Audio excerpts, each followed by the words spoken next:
Hello and welcome. My name is Alan, and today we are back with more of the Prose Edda. So yeah,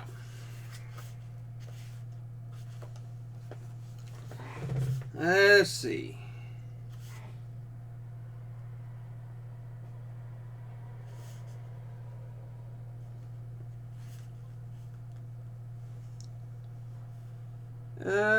I can't remember where I left off here. I think I done read about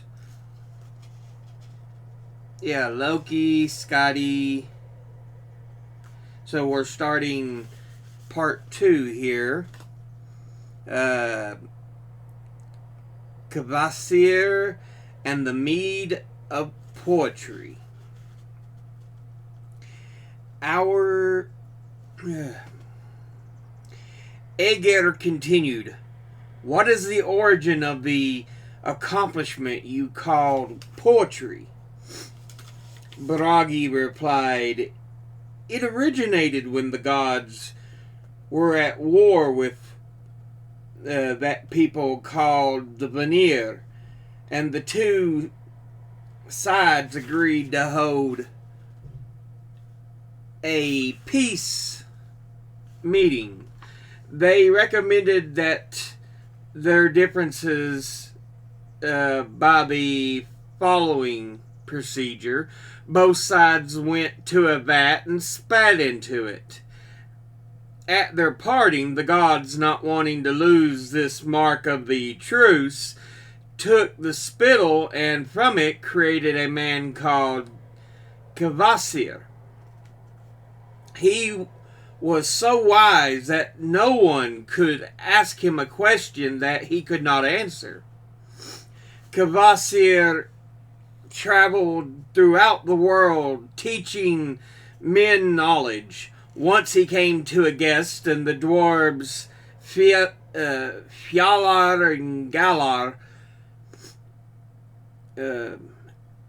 they asked him for a word in private, but instead they killed him, letting his blood flow into two vats called Sun and Baden, and into a kettle called Odrever. The dwarves blended honey and with the blood, and from this mixture came the mead that makes whoever drinks it a poet or a scholar.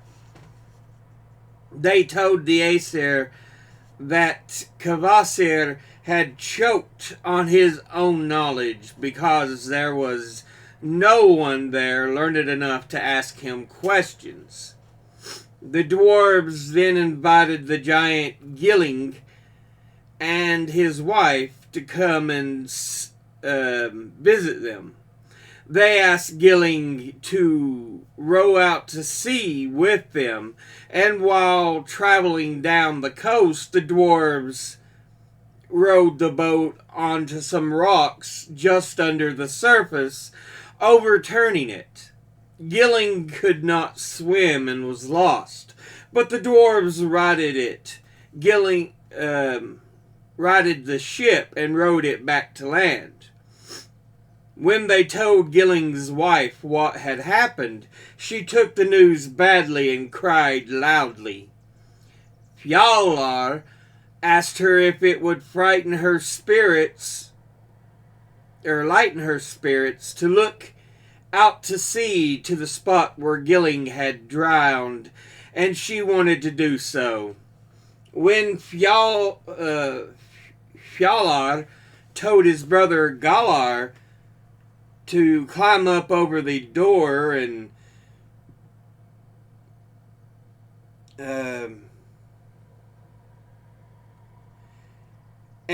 as she went out to drop a millstone on her head, Fjalar said that he was tired of her wailing, and Galar did this. Then Sutung, Gilling's son, learned what had happened. He traveled there and seized the dwarves. he ferried them out to sea and stranded them on some rocks that would be covered at high tide. The dwarves begged Suttung for their lives. They offered him the valuable mead as compensation for his father, and that offer became the basis of their agreement. Suttung took the mead home with him. For safekeeping, he put it in the place called Hnitbjörg and set his daughter Gunlod to watch over it. For this reason, we call poetry Kvasir's blood, the drink of intoxication of the dwarves, or some kind of liquid of Oldrerir, Bodin, and Sun. Bodin or Sun. The mead is also called the ship of the dwarves because it provided the ransom that floated them off the rocks. It is also called Suttung's mead or Hnitbjörg's liquid. Then Aesir said, "It seems to me that calling poetry by these names obscures the truth. But how did the Aesir get Suttung's mead?" Odin seeks the mead. Bragi replied, "The story is that Odin traveled from home to and came to a place where 9 slaves were cutting hay. He asked if they wanted him to sharpen their scythes. They agreed. Then he took the whetstone from his belt and sharpened the scythes. To them, it seemed as if the scythes now cut much better, and they wanted to buy the whetstone. Odin set the price on the stone. He asked that whoever wanted to buy it should give what he thought was reasonable. They all said they wanted it, and each asked to buy it.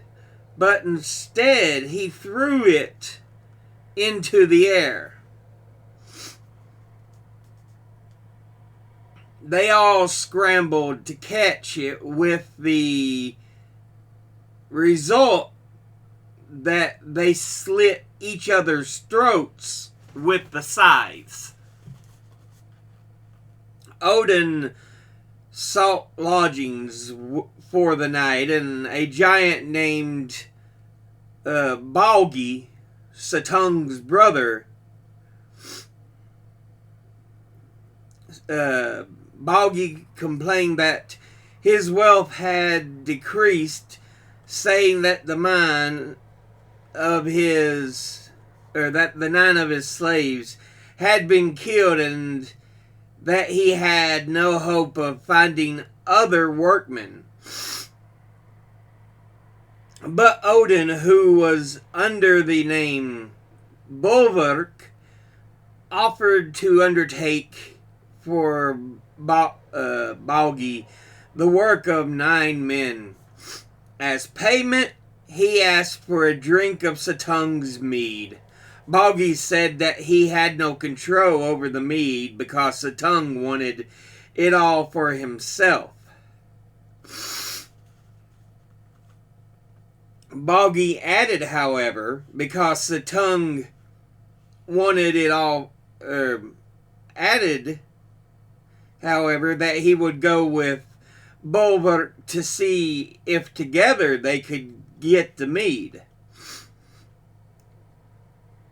That summer, Bolverk did the work of 9 men for Baugi. Towards the beginning of winter, Bolverk asked Baugi for his wages. Then they went together to Sutung's, where Baugi told his brother of his agreement with Bolverk. But Sutung flatly refused to give away a single drop of the mead.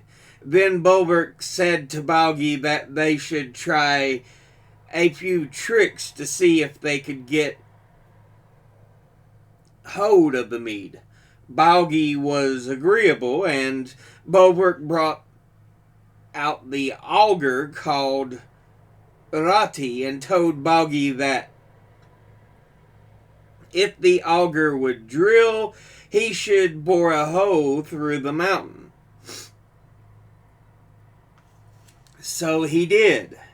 When Baugi said that he had bored through the mountain, Bolverk blew into the hole made by the auger, but chips came flying back at him. Realizing that Baugi wanted to betray him, Bolverk told Baugi to continue drilling until he had bored through the mountain.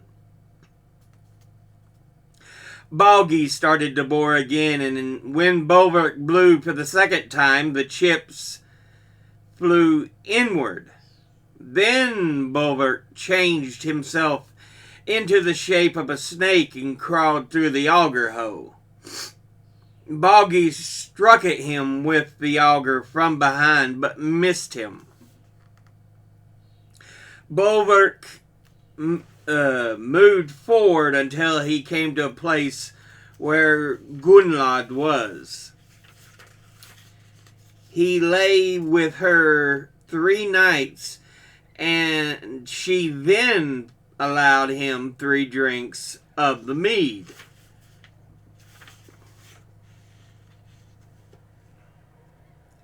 With this first drink, he emptied Oldrerer. With the second, he drained Boden. His third emptied Sun, and now he possessed all the mead. Then, changing himself into the shape of an eagle, he flew away as fast as he could. When Sutung saw the eagle's flight, he too put on his eagle shape and flew after him.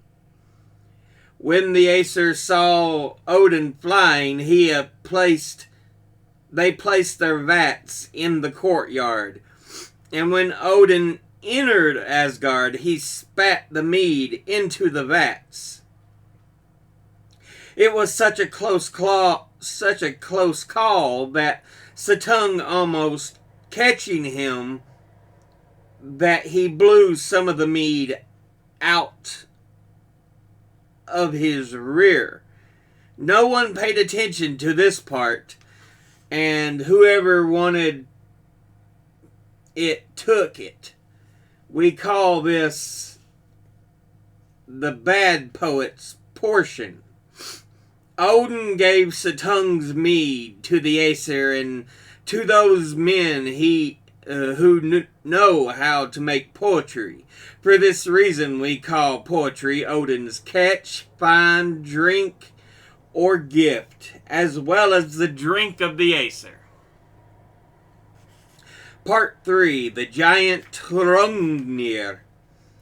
Bragi told Aegir, once when Thor had gone into the east to fight Trolls, Odin rode Sleipnir into Giant Land and came to the giant called Hrungnir. Hrungnir asked who it was that wore a golden helmet and rode through the sky and over the sea on such a fine horse. Odin said he would wager his head that no horse in Giant Land was its equal. Hrungnir answered that Sleipnir was a good horse, but let on that he himself had a horse that took far bigger strides, and this horse is named Gulfoxy, or Golden Mane. Losing his temper, Hrungnir jumped onto his horse and raced after Odin, hoping to repay him for his bragging. Odin galloped so fast that he stayed ahead of the giant, always just over a hill. But Hrungnir was in such a giant fury that he had passed through the gate of Asgard before he realized it. When he arrived at the hall doors, the Aesir invited him to drink. Walking into the hall, he demanded the drink. Then Thor's usual drinking bowls were brought out. The Hrungnir drained them all.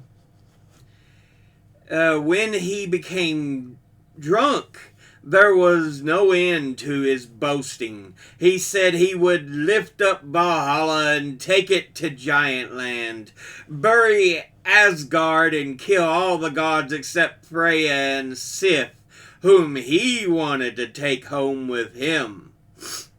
When Freya went to serve him, he vowed that he would drink all the Aesir's ale. Thor duels Hrungnir.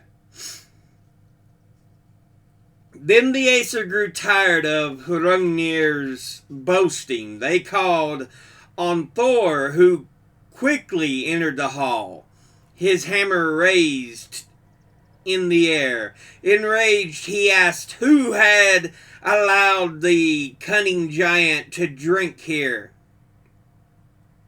Who had granted Hrungnir permission to be at Valhalla, and why should Freya be serving him as though he were feasting among the Aesir?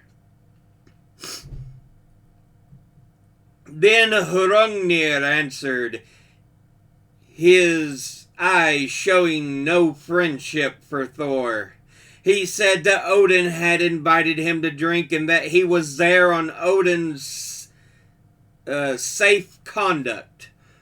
Thor said Hrungnir would regret the invitation before he left. Hrungnir replied to Thor that the Aesir that were there was little renown in killing him weaponless, but Thor would find it a greater test of courage if he dared to fight him on the border of Grotungardar, or the courtyards of rocky fields. It was very foolish of me, said Hrungnir, that I left my shield and whetstone at home. If I had my weapons here, we would now be testing each other in a duel. As matters stand, however, I lay on you a charge of cowardly betrayal if you choose to kill me when I am weaponless. Thor wanted on no account to miss the opportunity to take part in a duel because no one had ever challenged him before. Hrungnir now went back the way he had come, galloping as fast as he could until he reached Giant Land. There among the giants his trip became famous, not least because a contest had been arranged between him and Thor. The giants felt that much was at stake in who would gain the victory, for it seemed to them that they would have little hope against Thor if Hrungnir was killed, since he was their strongest. The giants then fashioned a man from clay at Nagardar.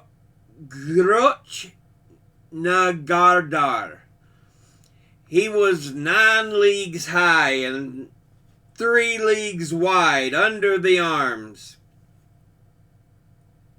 They could not find a heart that was suitably large for him until they took one from a mare. But his heart became unsteady as soon as Thor arrived. Hrungnir had a heart that was famous. It was made of hard stone, with 3 sharp-pointed corners, just like the carved symbol called Hrungnishjarta, or Hrungnir's heart. His head was also made of stone, as was his shield, which was wide and thick. Holding his shield in front of him, he stood waiting at Nagardar for Thor. He had a whetstone for a weapon, and it rested ready on his shoulder. He was not a welcoming sight.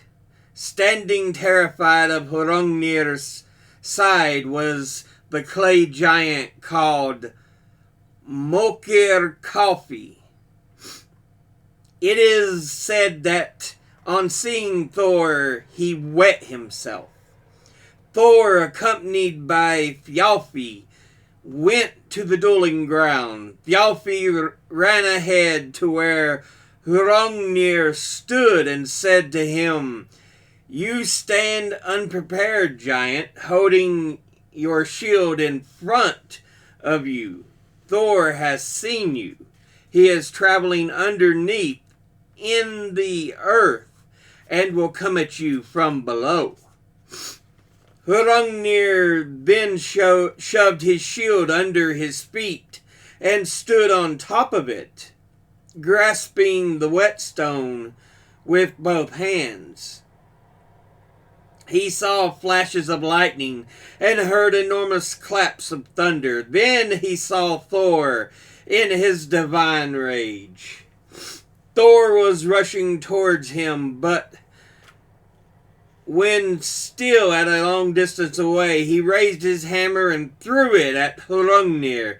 The giant, using both hands, lifted his whetstone and threw it towards Thor. The whetstone struck the hammer in mid-flight and broke into 2.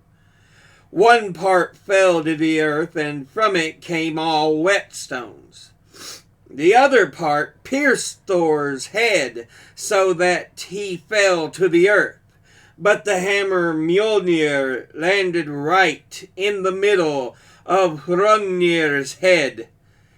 It smashed his skull into small pieces, and he fell forward, landing on top of Thor, with his leg lying across Thor's neck.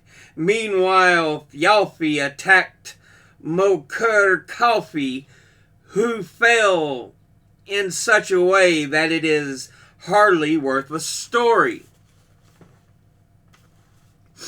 Thjalfi then went to Thor, intending to lift Hrungnir's leg off him, but he could not move it. When they learned that Thor had fallen, all the Aesir came and tried to lift the leg, but they could not budge it. Then Magni, the son of Thor, and Jarnsaxa arrived. He was 3 years old at the time. He flung Hrungnir's leg off Thor and said, "It is a great shame, father, that I came so late. I imagined that with my fist I would have killed this giant had I met him.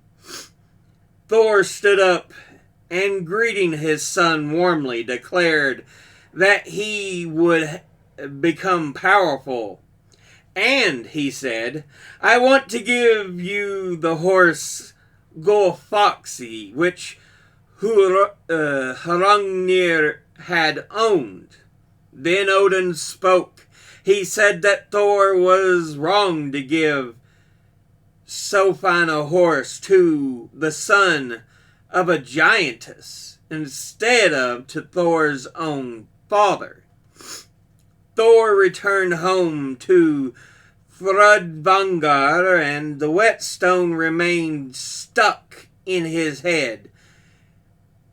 Then the seeress called Groa arrived, the wife of Arvandal the Bode. She sang her spells over Thor until the whetstone began to loosen. When Thor felt that he expected the whetstone would soon be removed, wanting to please and reward Groa for her healing, he told the story of his return from the north and how he had waded across the river Elavagar, carrying Orvandil southwards from Giant Land on his back in a basket. He recounted that one of Orvandil's toes had stuck out from the basket and had frozen. Thor broke it off and threw it into the heavens as a token, making from it a star called Orvandil's toe.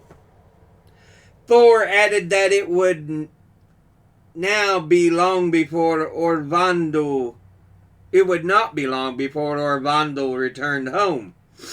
Then Groa became so happy that she couldn't remember any of her magic, and the whetstone got no looser but remained lodged in Thor's head. And it is offered as a warning that one should not throw a whetstone across a field or across a floor, because the whetstone in Thor's head because then the whetstone in Thor's head moves. Fjoldolf of Hvin tells the story in his poem Haustlong. But yeah, we'll go ahead and end this episode here. Yeah, interesting couple of stories there. And it's really painting Odin in a very egotistical light.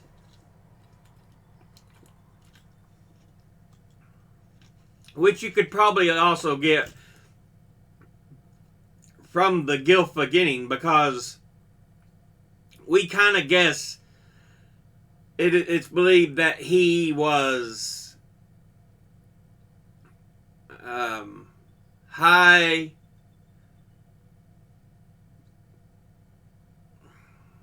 not as high, and whoever the other one was, highest, something like that. But yeah,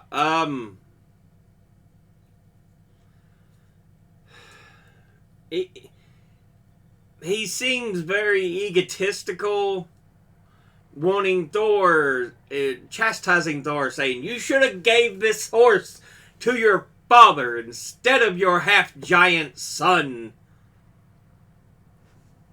Thor's like, I thought I was being good, giving it to the child, you know.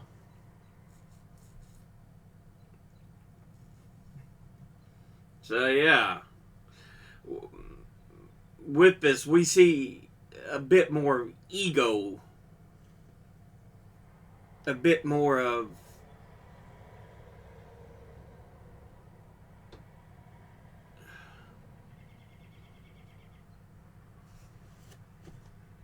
selfishness in who Odin is.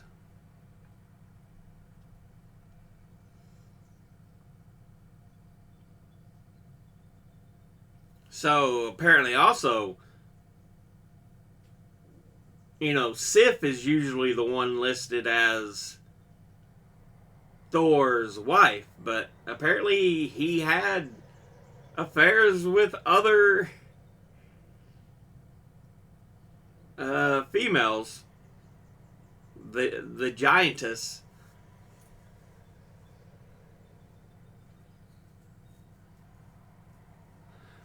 So, and in that, it's very reminiscent of the Greek gods.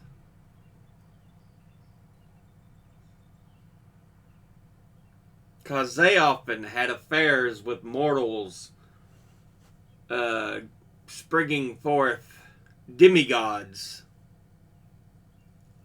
or the heroes of Greek mythology.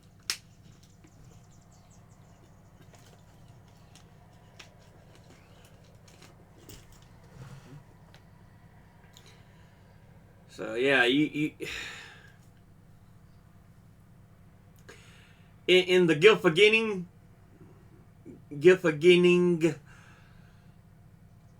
all the gods were given more of a brave, we are the powerful gods and we are brave. In this particular book, though, the second part of the Prose Edda, we see a lot more of the personalities, that they're not just these great and mighty heroes. So yeah.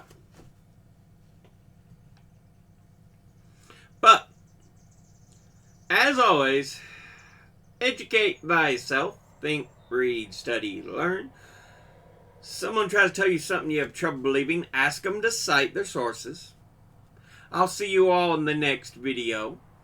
Until then, later.